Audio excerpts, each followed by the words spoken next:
पुरुषोत्तमम। वंदे पुरुषोत्तमम। आज हम परम ब्रह्म श्री श्री ठाकुर अनुकूल चंद्र जी के एक दिव्य लीला कहानी जीवन ज्योति किताब से पाठ करेंगे। शीर्षक है रक्षा का अवसर। दिसंबर महीने के ऋतिक सम्मेलन की घटना है।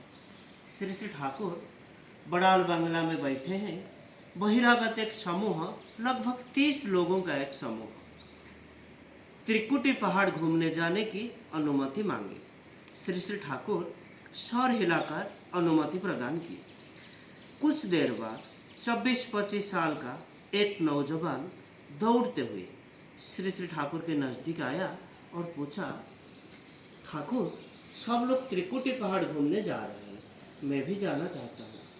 श्री श्री ठाकुर उसे भी सर हिलाकर सम्मति प्रदान की।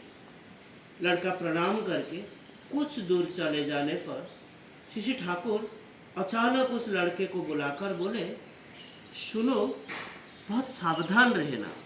लड़का जी हाँ कहकर फिर प्रणाम करके चला गया। संध्या में श्री ठाकुर बड़ाल बांग्ला में बैठे हैं। चारों तरफ का परिवेश निस्तब्ध और शांत है।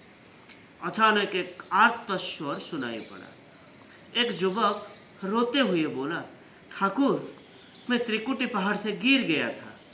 श्री ठाकुर उद्विग्न होकर दर्द भरे स्वर में पूछे, तुम्हें कहीं चोट तो नहीं लगा है? पैर हाथ तो टूटा तो नहीं है ना? युवक बोला, ठाकुर, मैं तो पैर फिसल कर पहाड़ की चोटी से नीचे गिर पड़ा था। आप मुझे पहाड़ के नीचे गोद में पकड़ लिए थे, नहीं तो मैं तो मर ही जाता।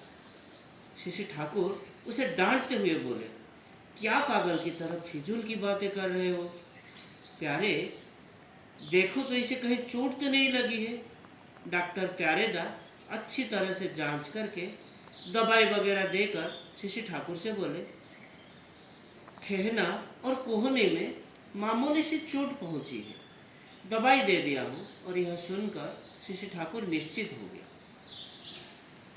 श्री रेवती मोहन विश्वास श्री ठाकुर के नज़दीक उपस्थित थे। वे श्री ठाकुर से पूछे, ठाकुर, आज सुबह लोगों का एक दल त्रिकुटी पहाड़ पर घूमने जाने की अनुमति मांगा, तो आप सर हिलाकर उन लोगों को सहमति प्रदान किए थे। लेकिन ये लड़का जब आपसे अनुमति मांगा था तो आप सिर्फ उसी को सावधानी से जाने क्यों बोले थे? श्री ठाकुर बहुत सहज भाव से बोले, जब मेरे सामने वो खड़ा था, मुझे वो दिखाई दे रहा था, वो त्रिकुटी से गिर रहा है, इसीलिए मैं उसे सावधान कर दिया था। रेवतीदा फिर बहुत कातर स्वर में पूछे, ठाकुर, आप उसे जाने से मना क्यों नहीं किए?